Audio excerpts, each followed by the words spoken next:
മാണിക്യവീണാമുപലാളയന്തിമദാലസാം മഞ്ജുളവവിലാസാം മഹേന്ദ്രനീലദ്യുതികോമളാംഗിം മാതംഗകന്യാ മനസ സ്മരാമി.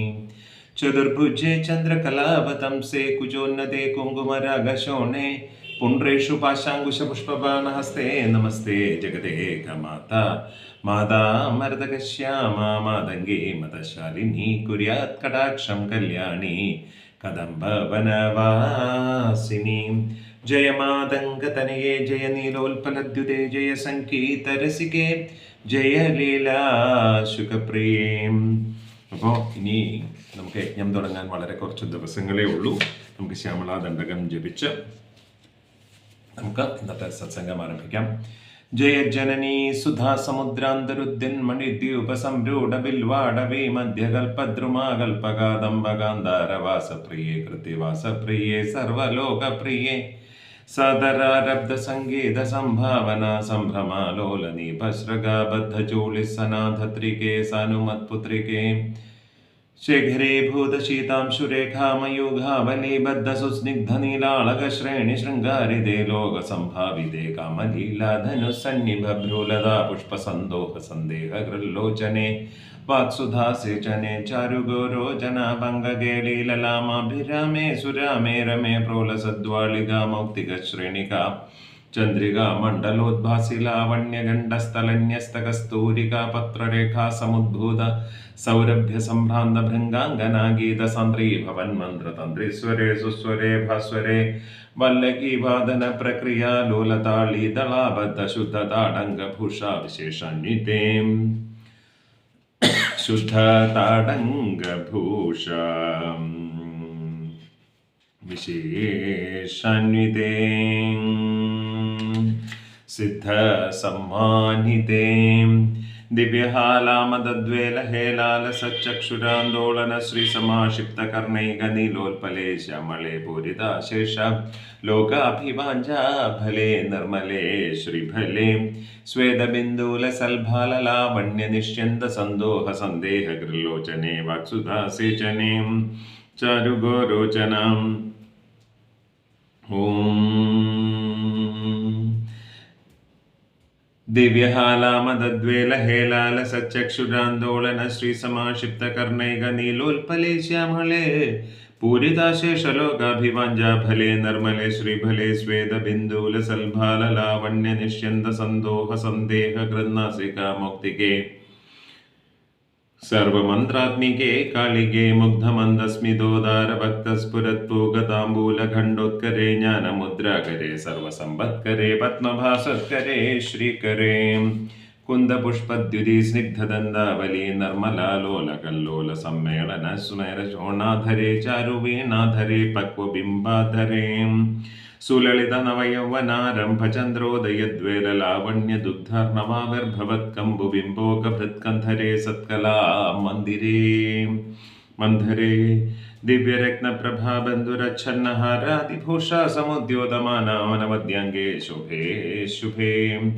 रत्नगेयूररश्मिच्छडपल्लव प्रोलसद्दोर्लदा राजिते योगिभे पूजिते विश्वदृक्मण्डलव्यापिमाणिक्यते जस्फुरत्कङ्कणालङ्कृते विभ्रमालङ्कृते साधुभिः सत्कृते वासरारम्भवेला समुज्जृम्भमाणारविन्दप्रतिद्वन्द्विपाणिद्वये सन्ततोद्युद्वये अद्वये दिव्यरत्नोर्मिकाधीतते स्तोमसन्ध्यायमानाङ्गुली पल्लवोद्यन्नखेन्दुप्रभामण्डले सन्नदा कण्डले चित्प्रभामण्डले प्रोलसत्कुण्डले तारकाश तारकाजाल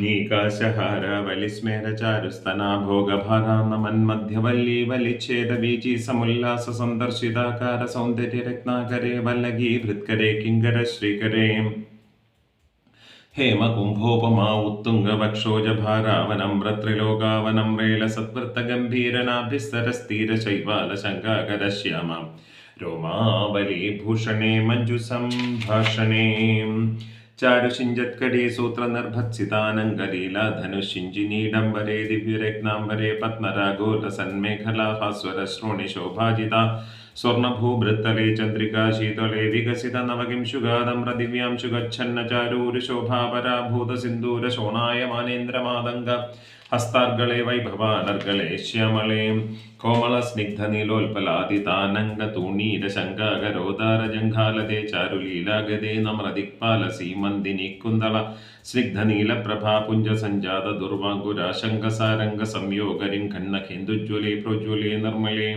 പ്രഹ്വദേവേശ ലക്ഷ്മീശ ഭൂദേശ തോയേശ വാണീശ ഗീനാശ ദൈത്യേശ യക്ഷേശ വായഗ്നികോട്ടീര മാണിക്യ സംകൃഷ്ടു ബാലാതബോധാമാം ലാക്ഷാരസാരുണ്യ താരുണ്യ ലക്ഷ്മീ ഗൃഹതാംഗ്രിപത്നേ സുപത്നേ ഉമേ സുരുചിര നവരത്നപീഠസ്ഥിതേ സുസ്ഥിതേ രത്നപത്മാസനേ രത്നസിംഹാസനേ ശംഖപത്മദ്വയോപാശ്രുതേ വിശ്രുതേ തത്ര വിഘ്നേശ ദുർഗാ വടുക്ഷേത്രപാലരുത്യേ മത്തമാതംഗകന്യാ സമൂഹാനിതേ ഭൈരവ അഷ്ടഭിർവേഷ്ടിതേ മഞ്ജുള മേനകാദ്യങ്കനാമാനിതേ देवी वामादिभिर्शक्तिभिर्सेविदे धात्रिलक्ष्म्यादिद्वैष्टैकसंयुते मातृकामण्डलेर्मण्डिते यक्षगन्धर्वसिद्धाङ्गनामण्डलेरर्चिसे भैरवी संवृते पञ्चबाणात्मिके पञ्चबाणेन रत्याज सम्भाविते प्रीतिभाजाम्बरम्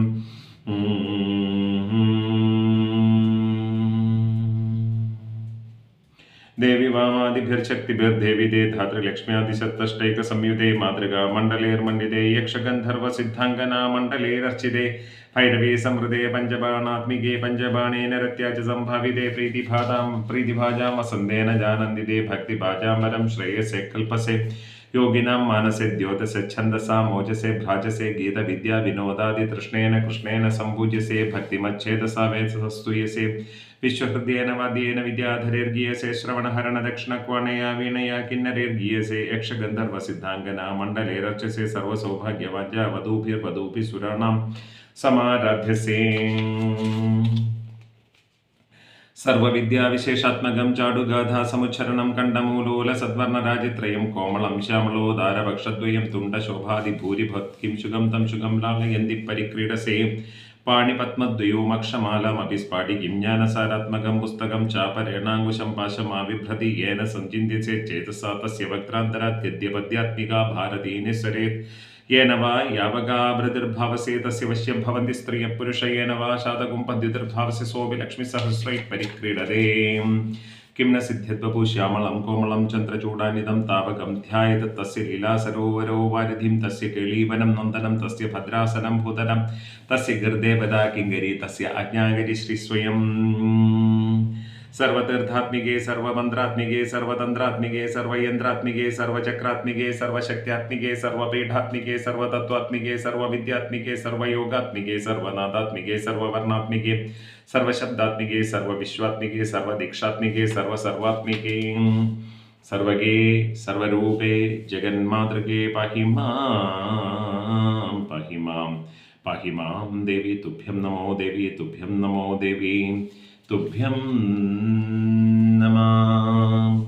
हरे राम राम राम हरे हरे हरे कृष्ण कृष्ण कृष्ण हरे हरे हरे देवी देवी हरे हरे हरे माया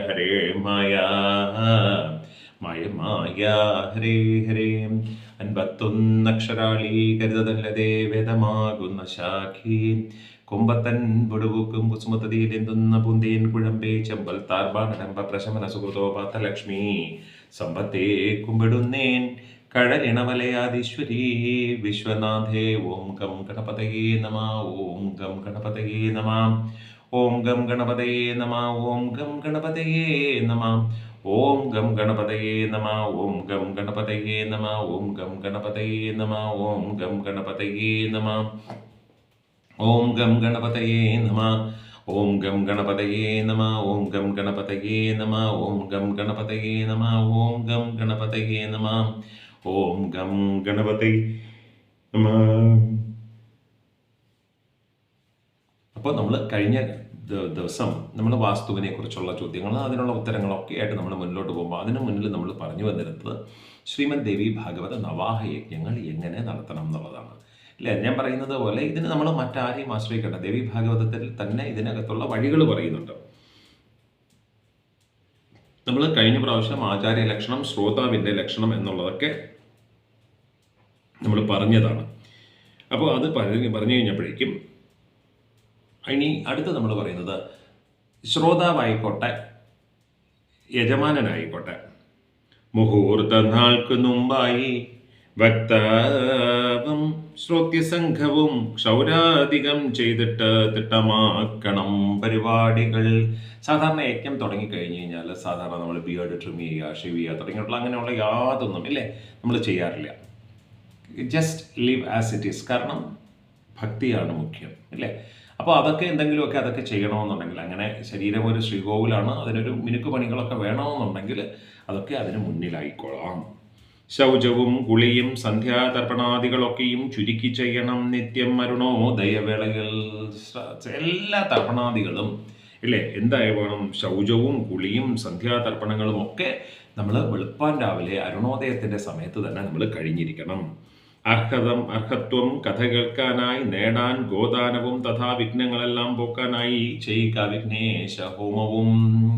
അപ്പോൾ ഈ കഥകൾ തടസ്സമില്ലാതെ പറയാനും കേൾക്കാനും നമ്മൾ ഗോവാണെന്ന് സങ്കല്പിച്ച് നമ്മൾ ഇല്ലേ ദാനത്തെ നൽകുക, ദാനത്തെ നൽകണം. ഗോദാനം നൽകാൻ പറ്റുന്നവർക്ക് അങ്ങനെയാവാം ഇല്ലേ. അപ്പോൾ പലരും അത് ഡിപ്പെൻസ് ആണ്, അത് ഓരോരുത്തരുടെയും യോഗവും ഭാഗ്യവും പോലെയാണ്. ചിലർ പൈക്കിടാവിനെ ക്ഷേത്രത്തിലേക്ക് സമർപ്പിക്കാറുണ്ട് ഇല്ലേ, യജ്ഞശാലയിൽ ചവിട്ടിച്ചിട്ട് യജ്ഞം തീരുമ്പോൾ ക്ഷേത്രത്തിലേക്ക് സമർപ്പിക്കാറുണ്ട്. ചിലർക്കാണെങ്കിൽ അതിന് പറ്റിക്കോണമെന്നില്ല, അപ്പോൾ അവരൊരു നിശ്ചിതമായിട്ടൊരു നാണയം ക്ഷേത്രത്തിലേക്ക് ഗോവിനായി കരുതി അല്ലെങ്കിൽ ഗോപൂജയ്ക്ക് എന്ന് കരുതി നമ്മൾ സമർപ്പിക്കാറുണ്ട്. ഇതൊന്നും പറ്റാത്തിടത്ത് നമ്മൾ ഗോപൂജ തന്നെ നടത്താറുണ്ടല്ലേ. തുടക്കത്തിൽ ഗോപൂജയോടെയാണ് നമ്മൾ ആരംഭിക്കുക. പിന്നെയോ വിഘ്നങ്ങളൊക്കെ പോക്കാനായി ചെയ്യുക വിഘ്നേശ ഹോമവും. അപ്പം വിഘ്നേശ ഹോമം ഗണപതി ഹോമമാണ് അടുത്ത വഴി. കലശസ്ഥാപനം ചെയ്ത് പൂജിക്കണം. അതിന്മേൽ കലശത്തെ സ്ഥാപിച്ച് വെള്ളിക്കുടത്തെ സ്ഥാപിച്ച്, നമ്മളിപ്പോൾ വരുന്ന യജ്ഞവേദിയിലാണെങ്കിൽ അഷ്ടലക്ഷ്മികളെ കൊത്തിയ നല്ലൊരു വെള്ളി കലശമാണ്. അഷ്ടലക്ഷ്മിമാരും ചേർന്നിട്ടാണ് ആ കലശം വെള്ളിക്കലശമാണ്. അപ്പോൾ കലശസ്ഥാപനം ചെയ്ത് പൂജിക്കണം. അതിനുമേൽ മാതാക്കൾ, വടുക്കൾ, ക്ഷേത്രപാലകൻ, തുളസി, ശങ്കരൻ ഗ്രഹങ്ങളെയും പൂജിക്കാം, വിഷ്ണു യോഗിനിമാരെയും. അപ്പോൾ അതിനകത്ത് കലശത്തിനകത്ത് നമ്മൾ ആരെയൊക്കെ സങ്കല്പിക്കുമെന്നാണ്? സപ്തമാതാക്കളെ, വടുകനെ, ക്ഷേത്രപാലകനെ, തുളസിയെ, ശങ്കരനെ, പിന്നെ ഗ്രഹങ്ങളെയും പൂജിക്കുക, വിഷ്ണുയോഗിനിമാരെയും നവാർണവ മന്ത്രത്താൽ. പിന്നെ പൂജിക്ക ജഗദംബയെ, വ്യക്താക്ഷരം, ശ്രീദേവി, വാഗ്രൂപം, ഭാഗവതാവിധം, ഗ്രന്ഥം, സർവ ഉപചാരങ്ങളൊത്ത് പൂജിക്കണം. പിന്നെ സാക്ഷാൽ വാഗ്ദേവിതയാണ്, സരസ്വതിയാണ് ഭാഗവതം എന്ന് സങ്കല്പിച്ച് ഗ്രന്ഥത്തെ നമ്മൾ എന്ത് ചെയ്യണം? ഗ്രന്ഥപൂജ ചെയ്യണം. കഥയ്ക്ക് ഇല്ലാതിരിക്കുവാൻ സ്വീകരിച്ച് 5 വിപ്രര ചൊല്ലിക്ക സപ്തശതിയെയും. അപ്പോൾ ദേവി ഭാഗവത യജ്ഞം തുടങ്ങുന്നതിന് മുമ്പ് അപ്പം നമ്മൾ വീടുകളിലാണെങ്കിൽ നമ്മൾ പ്രത്യേകം പറയും അല്ലേ, ജപമാണ് മുഖ്യം. നമ്മുടെ പ്രത്യേകിച്ച് ഓരോ യജ്ഞം ജപത്തിലാണ് അതിനകത്തിരിക്കുന്നത്. അപ്പം 5 വിപ്രന്മാരെ കൊണ്ട് ദേവി ഭാഗവതത്തെ ചൊല്ലിക്കാം, അപ്പോൾ ദേവി മാഹാത്മ്യത്തെ ചൊല്ലിക്കാം. അപ്പം നമ്മൾ എന്ത് ചെയ്യും? നമ്മൾ അതിനു മുമ്പ് തന്നെ അത്രയും ജപസംഖ്യ തികച്ചിരിക്കും. ഇല്ലെങ്കിൽ നമ്മൾ യജ്ഞത്തിൻ്റെ പരിപൂർത്തിക്ക് മുന്നിലായിട്ട് 5 ഗുണിതങ്ങളെയോ കൊണ്ട് ഇല്ലേ വിദ്വാൻമാരെ കൊണ്ട് ദേവി മാഹാത്മ്യം തുടക്കം മുതൽ അവസാനം വരെ വായിച്ച് ദേവിക്ക് പുഷ്പാഭിഷേകം കൊണ്ട് സമർപ്പിക്കും. പിന്നെയോ ചൊല്ലി സബ്ജപിക്ക നവാർണവം. പിന്നെ പ്രദക്ഷിണം ചെയ്ത് കുമ്പിട്ടേവം സ്തുതിക്കുക. കാർത്യായനി മഹാമായേ ഭവാനി ഭുവനേശ്വരി ഭവാബ്ദിമഗ്നനാമെന്നെ ഉദ്ധരിക്കുക കൃപാനിധേ. ബ്രഹ്മവിഷ്ണു ശിവാരാധ്യേ പ്രസീത ജഗദംബികെ. കൈതൊഴാം ദേവി തന്നാലും മനോഭിലാഷിതം വരം. ഈ നാമം പറഞ്ഞിട്ട് നമ്മൾ ഗ്രന്ഥപൂജ കഴിഞ്ഞ് ഈ നാമം പറഞ്ഞ് ദേവിയെ സ്തുതിക്കും. ഈ സമയത്ത് മംഗളവാദ്യങ്ങൾ, നാമജപം സർവ്വതും ഇവിടെ ഇങ്ങനെ നടക്കും. എന്നിട്ട് ആത്മാവായി വ്യാസബുദ്ധിയൊത്ത് വക്താവിനെ തഥാ വസ്ത്രമാല്യാദികൾ പൂജിച്ച് അർത്ഥിച്ചുകൊള്ളുക സർവശാസ്ത്രജ്ഞ. അപ്പോൾ നമ്മൾ യജ്ഞം നടത്തുമ്പോൾ ആ യജ്ഞം നടക്കുന്ന മിനിറ്റ് വരെ, ആചാര്യ ഭരണം വരെയുള്ള മിനിറ്റ് വരെ ആചാര്യൻ ഡോക്ടറോ പ്രൊഫസറോ വക്കീലോ ആരുമായിരിക്കാം അല്ലേ.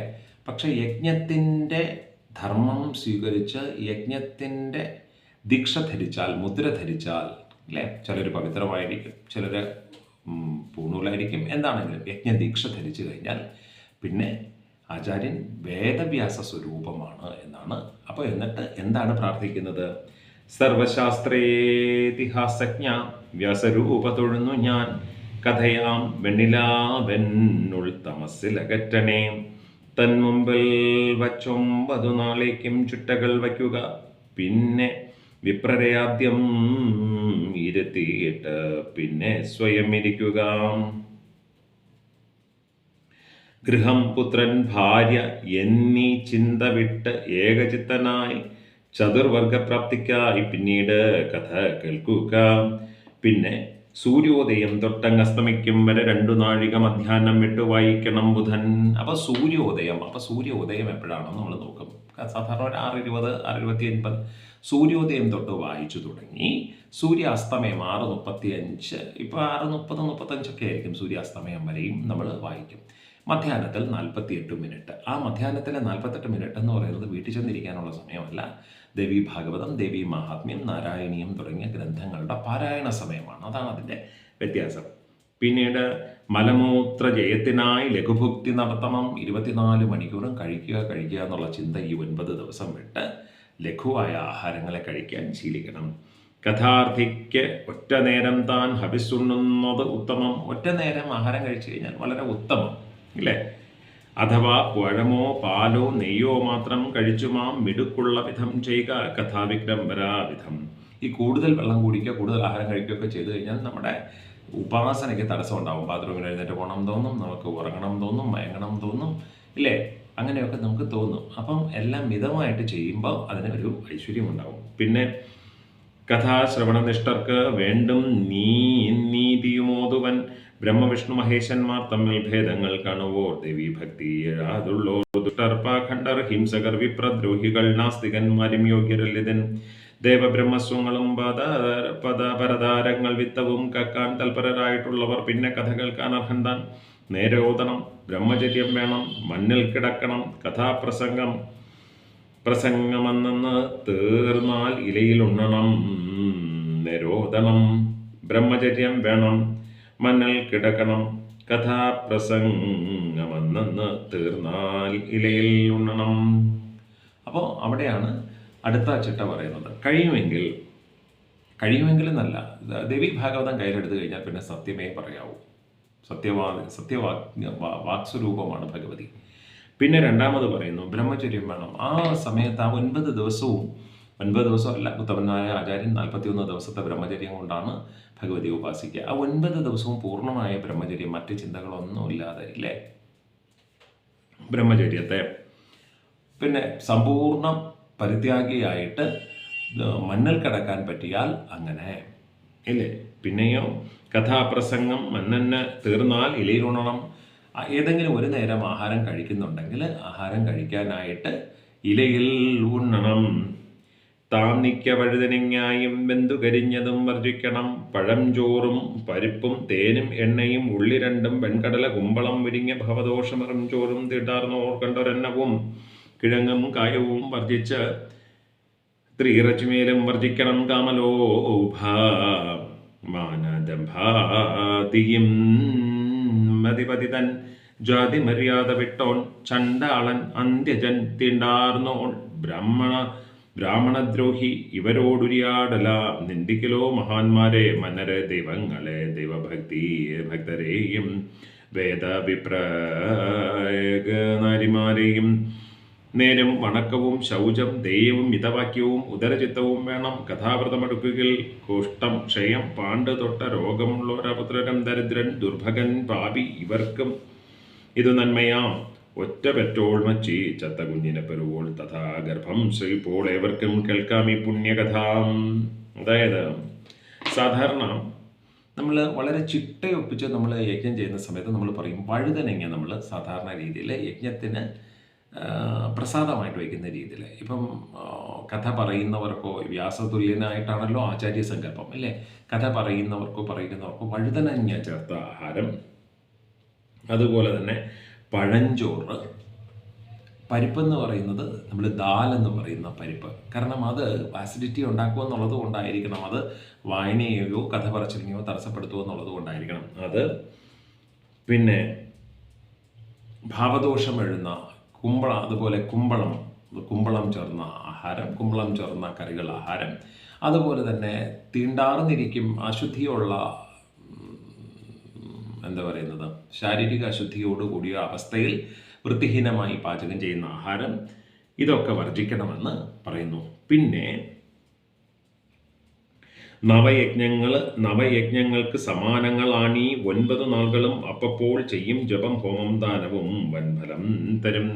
9 യജ്ഞങ്ങൾക്ക് തുല്യമാണ് ഒരു നവാഹയജ്ഞം. അമ്പായാഗത്തിന് സമമാണ് നവാഹയജ്ഞം. അതിനകത്തൊന്നും സംശയമേ വേണ്ട. അമ്പായാഗം തന്നെയാണ് നവാഹയജ്ഞം. ഈ അമ്പായാഗം പണ്ട് വലിയ ഭീഷ്മരെയും ധർമ്മപുത്രരെയും പോലുള്ള വലിയ തപം ചെയ്തവർ ചെയ്ത യാഗത്തിന് തുല്യമാണ്. ഇത് ചെയ്യണമെന്നുള്ളൊരു യോഗം വേണം. ഏറ്റവും പ്രധാനം ഭാഗ്യമാണ്. രണ്ടാമത് ഭഗവതിയുടെ കൃപയാണ്. ഇതൊക്കെ ഉണ്ടെങ്കിലേ യജ്ഞമായി നടക്കൂ, ഇല്ലേ? ഇല്ലെങ്കിൽ യജ്ഞം എന്നുള്ള പേരിൽ എന്തെങ്കിലുമൊക്കെ കാട്ടിക്കൂട്ടുന്ന സമ്പ്രദായം, ഇല്ലേ? എക്സോർ വൈ ആരോ ആകട്ടെ, യജ്ഞം ചെയ്യാൻ നമുക്കൊരു ഗ്രന്ഥമുണ്ട്. ആ ഗ്രന്ഥമാണ് ആധാരം, ഇല്ലേ? നവാർണവ ചന്ദ്രികയാവാം, നവാഹതന്ത്രമാവാം, നവാഹദീപ്തിയാവാം, ശ്രീമദ് ദേവി ഭാഗവതം തന്നെയാകാം. ആ ഭാഗവതത്തിനകത്ത് പറഞ്ഞിരിക്കുന്ന ജപമായി നടക്കണം, കർമ്മമായി നടക്കണം, ഇല്ലേ? അല്ലാതെ ഭഗവതിയുടെ പേരും പറഞ്ഞ് യാതൊരു തരത്തിലുള്ള വിട്ടുവീഴ്ചകൾക്കും ഈ ഉടായ്പകൾക്കും ഒന്നും കൂട്ടു നിൽക്കുകയും ചെയ്യരുത്, അത് ചെയ്യുകയും ചെയ്യരുത്. കാരണം എൻ്റെ 22 വർഷത്തെ അനുഭവത്തിൽ പറയുകയാണ്, പ്രത്യക്ഷ രൂപിണിയാണ് അമ്മ. ഭാഗവതം പ്രത്യക്ഷ രൂപിണിയാണ് ഭഗവതി. അമ്മ എന്ന് വിളിച്ചു കഴിഞ്ഞാൽ അമ്മ ഓടി വരുന്നവളാണ്. ശരിയായി ജപഹോമാദികൾ കൊണ്ട് കാൽനാട്ട് കഴിയുന്ന ഗൃഹത്തിൽ മണിദ്വീപത്തിലേതുപോലെ പക്ഷികൾ, മൃഗങ്ങൾ, അരയന്നങ്ങൾ, ഹംസങ്ങൾ, ഇങ്ങനെ ഗന്ധങ്ങൾ, പുഷ്പങ്ങൾ, ശബ്ദങ്ങൾ, നാദങ്ങൾ, ദേവദുന്ദുഭി തുടങ്ങി സർവ്വതും വന്നു ചേരുമെന്നാണ്. അപ്പോൾ അത് നമ്മൾ സത്യമാണെന്ന് മനസ്സിലാക്കണം. പിന്നെയോ നവയജ്ഞങ്ങൾക്ക് സമാനങ്ങൾ ആണീ 9 നാളുകളും അപ്പപ്പോൾ ചെയ്യും ജപം ഹോമം ദാനവും വൻഫലന്തവും വ്രതം ഏവം മുഴുപ്പിച്ച് ചെയ്യുക പൂജാന്ത്യകർമ്മവും മഹാഷ്ടമി വ്രതം പോൽ താൻ ഫലിച്ചു ഇത് ചെയ്യണം.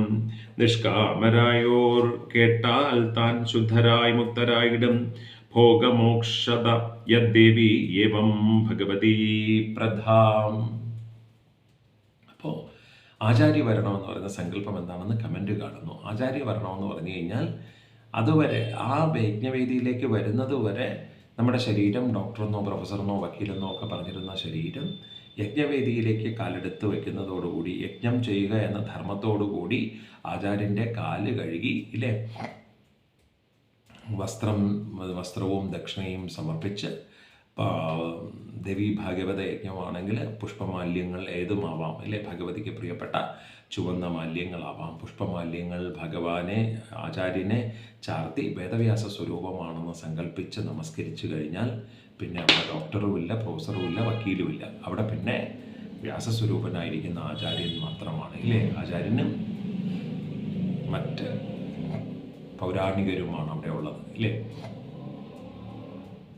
അപ്പോൾ വസ്ത്രം എന്തുമാവാം, അല്ലേ? വസ്ത്രദ്വയം എന്നാണ് പറയുക. നമ്മൾ ഏതൊരാൾക്ക് നമ്മൾ വസ്ത്രത്തെ സമർപ്പിക്കുമ്പോഴും ഒറ്റ വസ്ത്രം സമർപ്പിക്കരുത്. ഒറ്റ വസ്ത്രം എന്ന് പറയുന്നത് നമ്മൾ മരണത്തിൻ്റെ സമയത്ത് മാത്രമാണ് നമ്മൾ കോടി എന്ന് പറയുക, ഒറ്റക്കോടി എന്ന് പറയുക. ബാക്കിയുള്ള എപ്പോഴും നമ്മൾ ഇരട്ട വസ്ത്രമായിട്ടാണ് സമർപ്പിക്കുക. അപ്പോൾ അത് സമർപ്പിക്കുന്നത് പട്ടുവസ്ത്രമാകാം, സമർപ്പിക്കുന്നത് പരുത്തി വസ്ത്രമാകാം. സാധാരണ പട്ടുവസ്ത്രമോ പരുത്തി വസ്ത്രമോ ആണ് സാധാരണ നമ്മൾ സമർപ്പിക്കുക. അപ്പോൾ അതിനകത്ത് ചോദിക്കുന്നത് പോലെ ചുവന്ന വസ്ത്രമാണോ?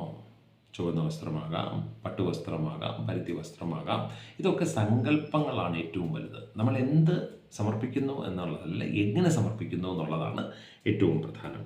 പിന്നെ നിത്യം വർഷിക്കണം വക്താവിനെയും പുസ്തകനെയും വക്താവേഗം പ്രസാദത്തെ ഭക്തിയോടൊത്തു വാങ്ങണം.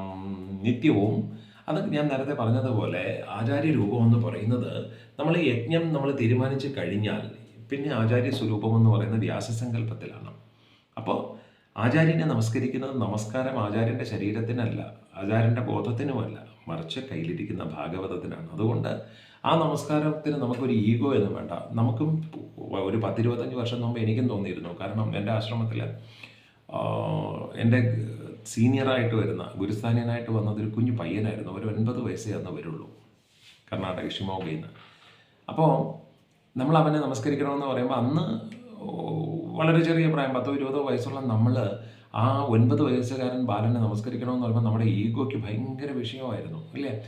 പക്ഷേ ഗുരുനാഥൻ പറയും, നമസ്കരിക്കുന്നത് അവൻ്റെ കയ്യിലിരിക്കുന്ന ഗ്രന്ഥത്തെയാണ്, അവൻ്റെ അറിവിനെയാണ്, അവൻ്റെ ജ്ഞാനത്തിനെയാണ്. അതെന്ന് ബോധ്യമായി തുടങ്ങി. ആദ്യത്തെ 2-3 ദിവസം കഴിഞ്ഞപ്പോൾ നമുക്ക് ബോധ്യമായി നമ്മൾ നമസ്കരിക്കുന്നത് അവൻ്റെ ജ്ഞാനത്തിനെയാണ്. അപ്പോൾ ആ 9 വയസ്സുകാരൻ ബാലൻ്റെ രൂപം മാഞ്ഞു, മറിച്ച് ജ്ഞാനദേവതയായ സരസ്വതിയായി നമ്മൾ നമസ്കരിക്കുന്നത്. അപ്പോൾ പിന്നെ നമസ്കാരം സമർപ്പണത്തോടു കൂടിയായി അല്ലേ. നമ്മൾ ആ 9 വയസ്സുകാരനെ നമസ്കരിക്കുന്നു എന്ന് വിചാരിച്ചു കഴിഞ്ഞാൽ നമുക്കൊരിക്കലും നമസ്കരിക്കാൻ പറ്റില്ല. നമസ്കാരം പൂർണ്ണമായി കിട്ടില്ല. കാരണം നമ്മളിലെ കൊണ്ടൊരു ഈഗോ.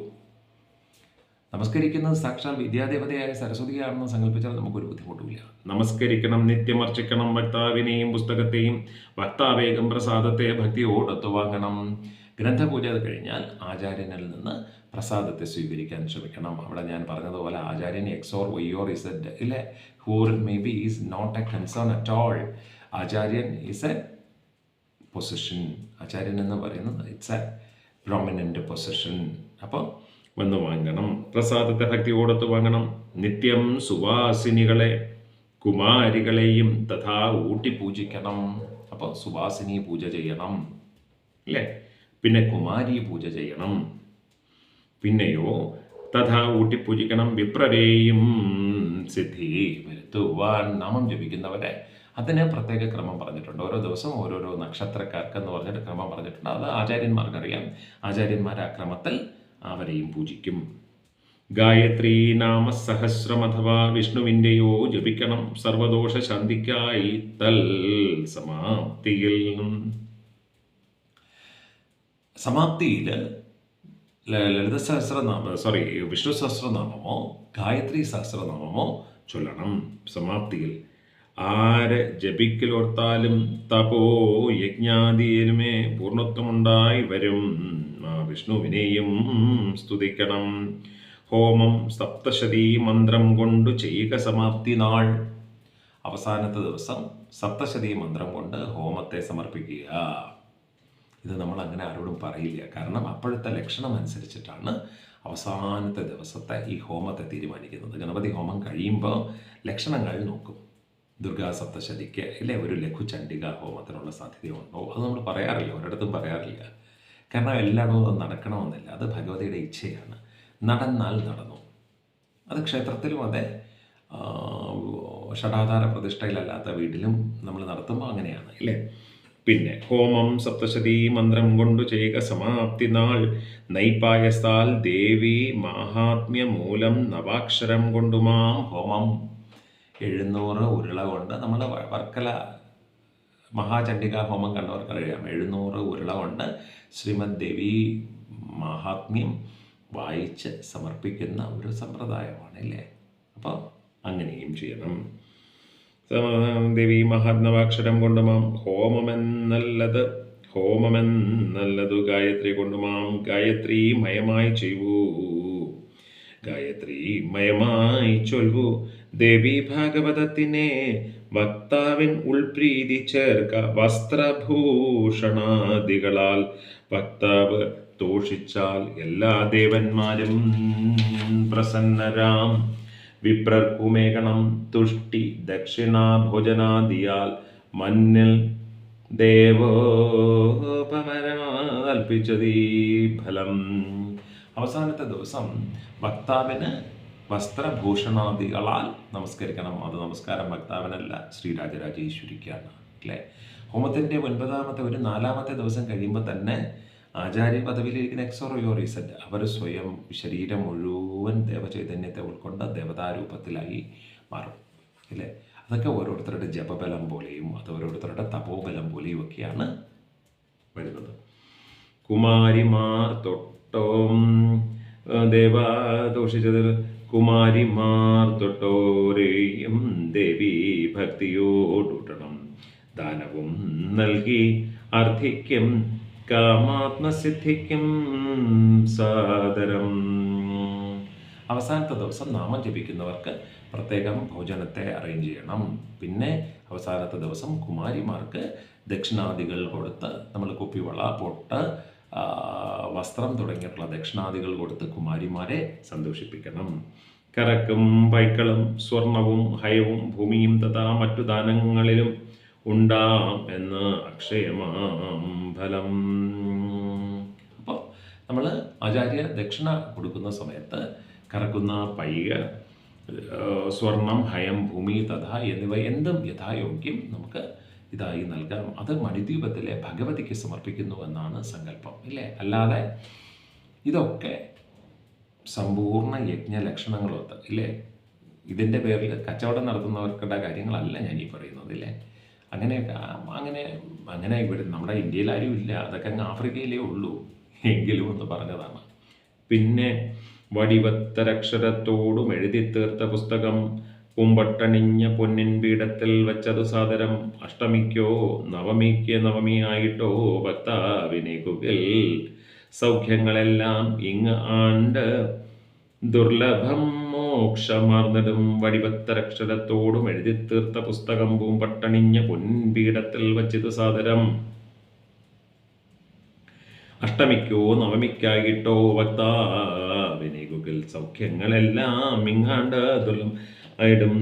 ദരിദ്രൻ, ദുർബലൻ, ബാലൻ, തരുണൻ, വൃദ്ധനാർക്കുമേ പുരാണജ്ഞാനമുണ്ടായാൽ വന്ദ്യൻ മാന്യനുമാം സദാം. ഗുരുക്കന്മാരുണ്ട് അസംഖ്യം ഗുണജന്മങ്ങളാൽ ഭുവി പുരാണം ശ്രേഷ്ഠതമം ഗുരു. വ്യാസതുല്യത്വമാണ്ടോൻ താൻ പുരാണമറിയും ദ്വിജൻ. കഥാപ്രസംഗ മധ്യത്തിൽ മറ്റാരെയും നമിക്കലാം. ദിവ്യം പുരാണ കഥയെ ഭക്തിയില്ലാതെ കേൾക്കുകിൽ പുണ്യമുണ്ടായിട ദുഃഖദാരിദ്ര്യങ്ങളുമാം ഫലം. അവിടെയാണ് പ്രധാനപ്പെട്ട ഒരു പോയിന്റ്.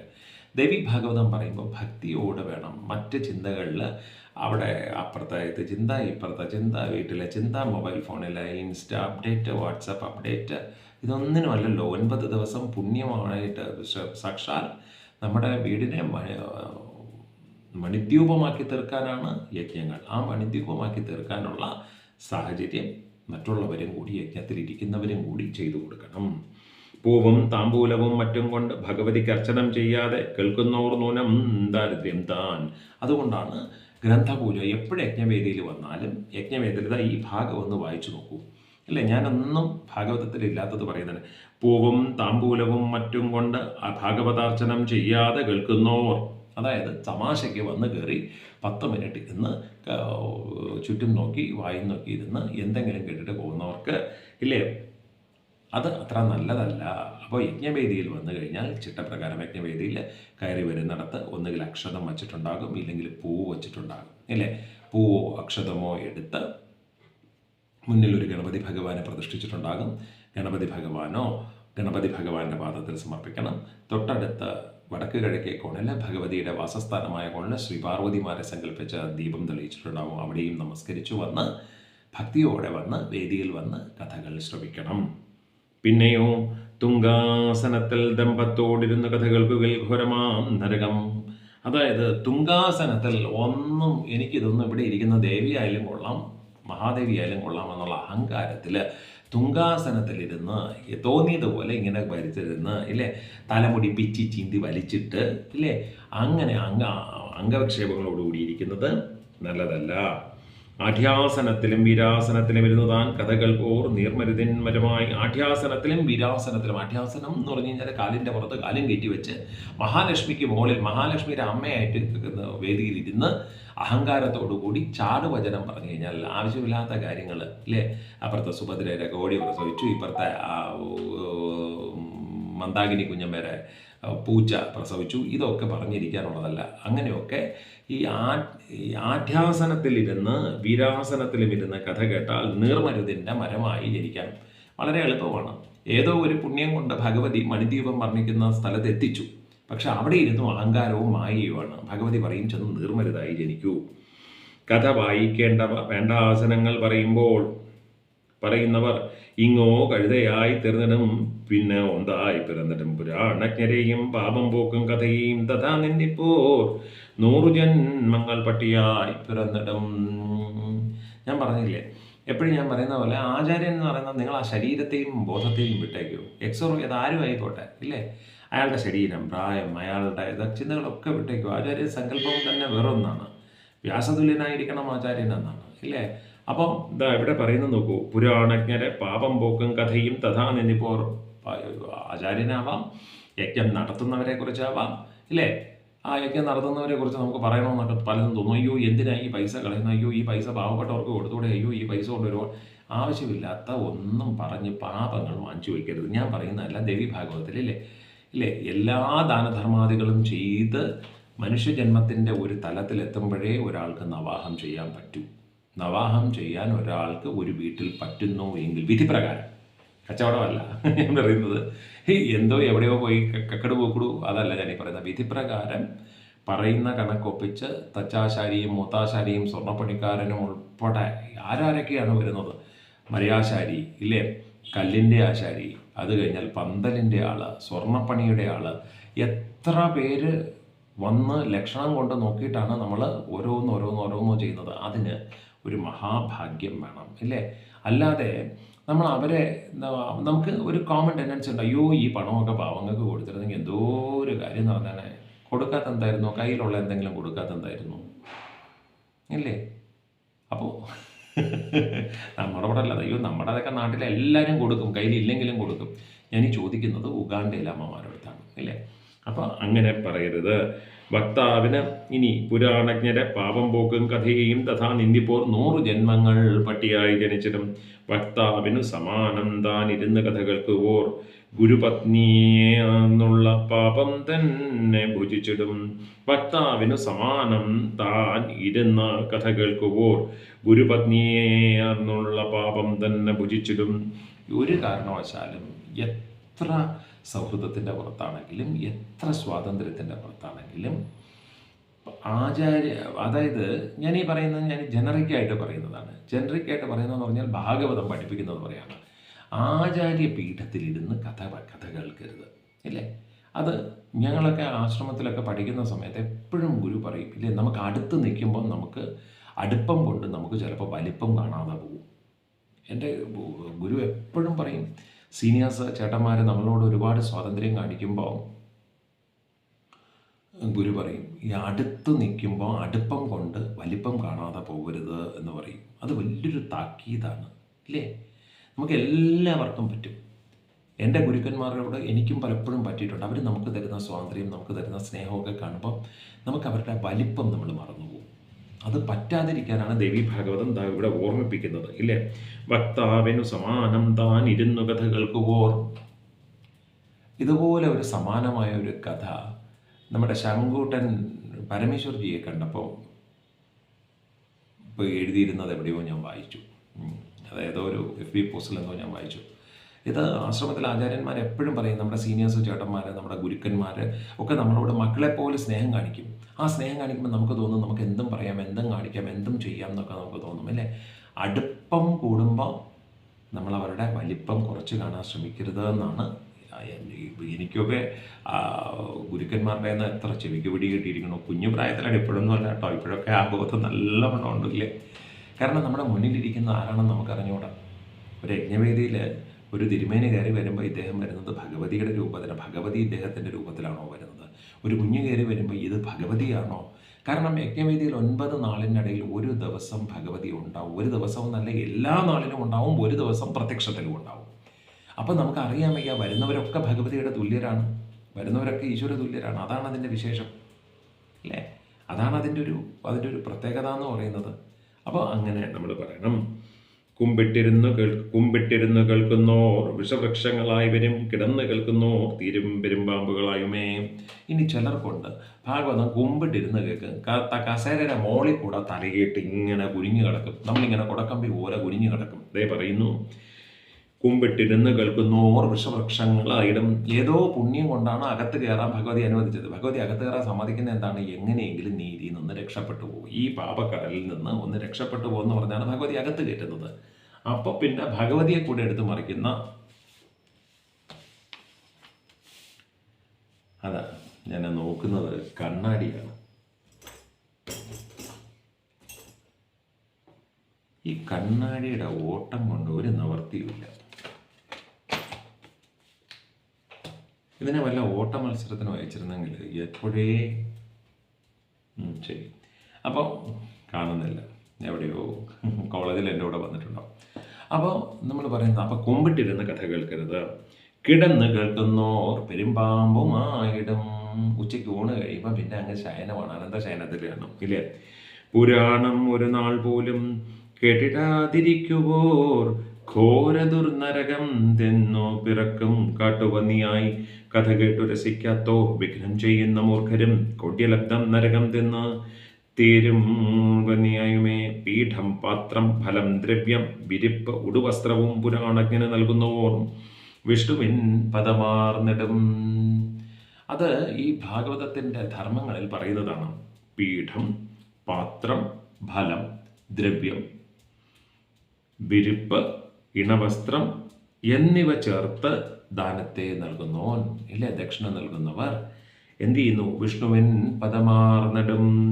ഗ്രന്ഥം പൊതിഞ്ഞു സൂക്ഷിക്കാൻ പുതുതാം പട്ടുവസ്ത്രവും പട്ടുനൂലും കൊടുത്ത് ഉണ്ടാം സൗഖ്യം നിരന്തരം. പുരാണം അതു കേട്ടാലും ഉണ്ടാകുന്ന ഫലത്തിലും 100 ഇരട്ടി ഫലം കിട്ടും ദേവി ഭാഗവതത്തിനാൽ.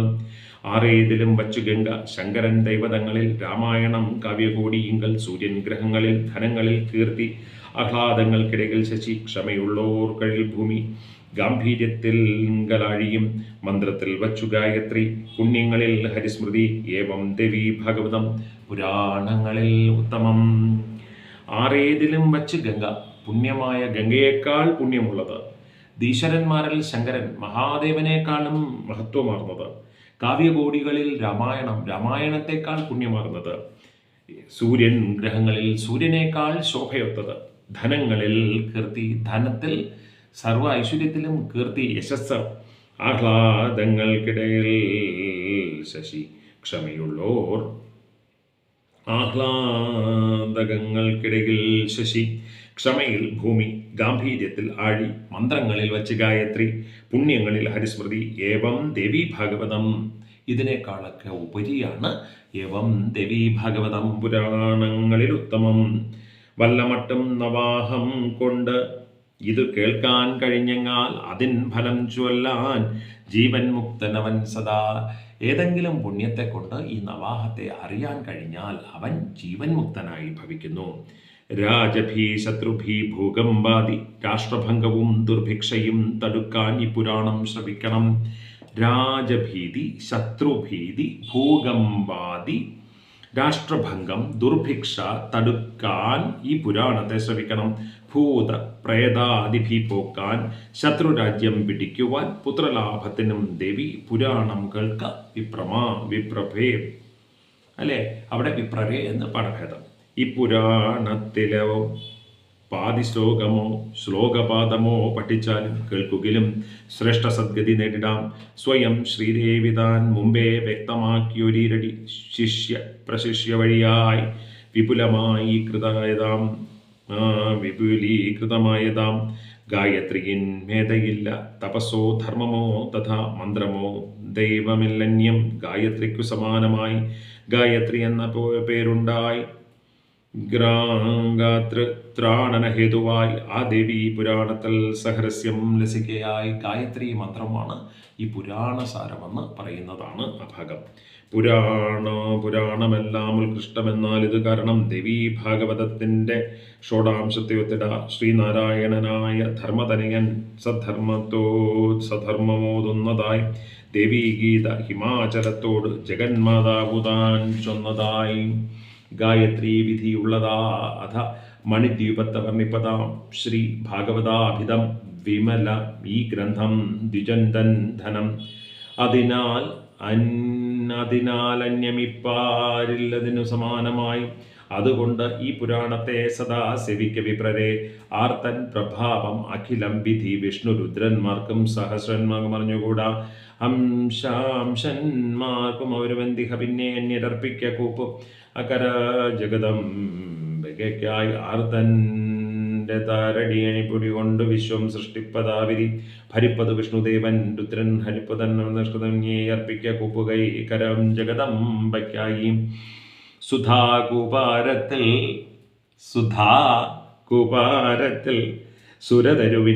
സുരതരുവനം ചൂഴ്ന്നു വിലസും മണിദ്വീപം. ചിന്താമണി ഗൃഹം അതിൽ സുന്ദരതമം. അതിൽ ചാലെ സാക്ഷാൽ ശിവനുടയ മാറത്ത് മൃദു സുസ്മിതം തൂകം തായേ തവനുദീ സദാ മോക്ഷസുഗതം. ത്രിമൂർത്തികൾ ഋഷീന്ദ്രന്മാർ തൊട്ടെല്ലാരെയും ഭജിക്കുവോൾ അണക്കട്ടെ ശുഭം തന്നിൽ മണിദ്യുപാതി ദേവതേ. സർവത്ര ഗോവിന്ദ നാമസങ്കീർത്തനം. ഗോവിന്ദ ഗോവിന്ദ. ദേവി ഭാഗവത മഹാത്മ്യം എന്ന് പറയുന്ന ഭാഗമാണ് പറഞ്ഞത്. ഇന്ന് വേറെ ഒരുപാട് കാര്യങ്ങൾ പറയാനോ മറ്റ് വിശേഷങ്ങളൊന്നും ചോദിക്കാനോ ഒന്നും സമയം കിട്ടിയില്ല. വരുന്ന യജ്ഞം വരുന്നത് വിധിപ്രകാരം, വേദവിധിപ്രകാരം ഭാഗവതത്തിൽ പറയുന്ന സർവ്വ പൂജകളും ഉപചാരങ്ങളും സർവ്വദ്രവ്യങ്ങളെയും ചേർത്ത് അഷ്ടൈശ്വര്യദായകമായ യജ്ഞം വരുന്നത് ഫെബ്രുവരി മാസം 16-ാം തീയതി ചെങ്ങന്നൂർ എടനാട് അരത്തകണ്ടൻകാവ് മഹാദേവ ക്ഷേത്രത്തിന് പിന്നിലായി പുഷ്പഭവനം എന്ന് പറയുന്ന ഗൃഹത്തിൽ സുധാ ഉണ്ണിയേടൻ ദമ്പതികളുടെ ഗൃഹത്തിലാണ്. ഏതൊക്കെയോ ജന്മത്തിൽ ചെയ്ത സുഹൃതം കൊണ്ടാണ് വിധിപ്രകാരം സ്വർണമാണെങ്കിൽ സ്വർണം, രത്നമാണെങ്കിൽ രത്നം, ധനമാണെങ്കിൽ ധനം, ഒന്നിനും അമ്മയ്ക്ക് ഒരു കുറവില്ലാതെ ഈ നാളിന്നേ വരയ്ക്കും, ഈ പറയുന്ന ഈ മിനിറ്റ് വരേക്കും ഒരുക്കങ്ങൾ ഇങ്ങനെ പൂർത്തിയായി വരുന്ന യജ്ഞവേദിയാണ്. സാക്ഷാൽ ശ്രീ ഭഗവതി സദാ അനുഗ്രഹം ചൊരിയട്ടെ എന്ന് പ്രാർത്ഥിച്ച യജ്ഞവേദിയിൽ പറ്റിയാൽ ഒരു ദിവസമെങ്കിലും വരാൻ ശ്രമിക്കൂ. അല്ലേ? താമസ സൗകര്യം, കോമൺ അക്കോമഡേഷൻ അറേഞ്ച് ചെയ്തിട്ടുണ്ട്. അല്ലേ? ഒരു 10-40 പേർക്ക് കോമൺ അക്കോമഡേഷൻ അറേഞ്ച് ചെയ്തിട്ടുണ്ട്. കാരണം ഒരു യജ്ഞവേദിയിൽ നമുക്ക് അതൊക്കെയല്ലേ പറ്റൂ. നമുക്ക് ഓരോരുത്തർക്കും ഇൻഡിവിജ്വലി പ്രത്യേകിച്ച് റൂംസ് ഒക്കെ പ്രൊവൈഡ് ചെയ്യാൻ ബുദ്ധിമുട്ടാണ്. പ്രത്യേകിച്ചും യജ്ഞം ഷോഡശ മഹാക്ഷേത്രങ്ങളിൽ അല്ലാത്തതുകൊണ്ട് തന്നെ. പിന്നെ ചെങ്ങന്നൂർ വന്ന് പോകാൻ ഓട്ടോയ്ക്കൊക്കെ 50 രൂപയേ ഉള്ളൂ. റെയിൽവേ സ്റ്റേഷനിലൊക്കെ വന്നു കഴിഞ്ഞാൽ ഒരു ദിവസം വരുന്നത് വളരെ സന്തോഷം. ഒന്നാമത്തെ ദിവസം ശ്രീ ജയറാം സാറിൻ്റെ ഗുരുവായ സത്യൻ മാസ്റ്ററുടെ പഞ്ചവാദ്യത്തോടു കൂടിയാണ് ആരംഭിക്കുന്നത്. അത് കഴിഞ്ഞ് കഴിഞ്ഞാൽ 2-ാം ദിവസം കുഞ്ഞമ്മളുടെ നൃത്തനൃത്യങ്ങൾ, പിന്നെ 3-ാം ദിവസം കുത്തിയോട്ട ചുവട്, പിന്നെ അങ്ങോട്ടുള്ള ഓരോ ദിവസവും കുത്തിയോട്ട ചുവട് കഴിഞ്ഞ് കഴിഞ്ഞാൽ പിന്നെ നമുക്ക് തിരുവാതിരക്കളി. അത് കഴിഞ്ഞാൽ TS രാധാകൃഷ്ണ സാറിൻ്റെ സംഗീതാർച്ചന, ശ്രീവല്ലഭ സംഘത്തിൻ്റെ കഥകൾ, സന്താനഗോപാലൻ കഥകളി, അങ്ങനെ പുഷ്പാഭിഷേകം, ദ്രവ്യാഭിഷേകം, അങ്ങനെ സർവ്വതും അങ്ങനെ ഹിതമായിട്ട് വരുന്നൊരു സമയമാണ്. ഇല്ല, പറ്റിയാൽ സന്തോഷത്തോടെ വരൂ. നാമം ജപിച്ച് ഫെബ്രുവരി മാസം 16-ാം തീയതി വെളുപ്പാൻ രാവിലെ 4:40 തുടങ്ങി പൂജകൾ ആരംഭിക്കും. നമുക്ക് യജ്ഞത്തിൻ്റെ ഭദ്രദീപ പ്രതിഷ്ഠയ്ക്കുമുള്ള പൂജകളും ഹോമങ്ങളും, ഇല്ലേ, 6 ദേവന്മാർക്കുള്ള പൂജകൾ, നമസ്കാരങ്ങളും ഒക്കെ ചിട്ടയായിട്ട് അതൊക്കെ കൃത്യമായിട്ട് വളരെ മുന്നിൽ ആരംഭിക്കും. ഇല്ലേ? അപ്പോൾ ഒരു 4 മണി 4:30 ആകുമ്പോഴേക്കും നമുക്ക് തുടങ്ങും. ഏതാണ്ട് ഭദ്രദീപം ഒരു 8-8:15 ആവും ഭദ്രദീപം നടക്കാൻ. പക്ഷെ അതിന് മുമ്പ് പൂജകളും ഹോമങ്ങളും ഒക്കെ മേളവും വാദ്യവും ഒക്കെ വളരെ മുമ്പേ തന്നെ ആരംഭിക്കും. അപ്പം വരൂ, ഐശ്വര്യമായിട്ട് വരും. സർവഭാഗ്യങ്ങളും ഭഗവാനും ഭഗവതിയും തരട്ടെ എന്ന് പ്രാർത്ഥിച്ച് ഹരി ഹരി ഹരി ഹരി ബോൾ. രാധേ രാധേ രാധേ രാധേ ശ്യാം. സത് ശ്രീ അകാൽ.